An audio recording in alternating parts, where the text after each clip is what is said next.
তুমি কি মুসলমান?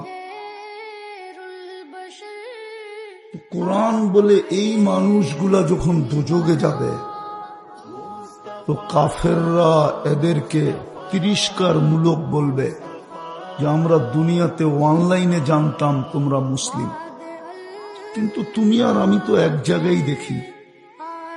তাহলে তুমি যে অনলাইনে কাগজে ইসলাম লিখতে, আইডি কার্ড, পাসপোর্ট, দলিল,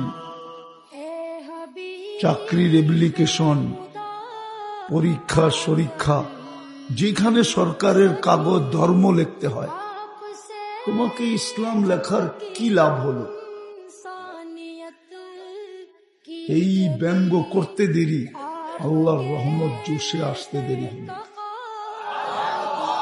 আল্লাহ সাথে সাথে হুকুম দিবে, বাহির করো এদেরকে।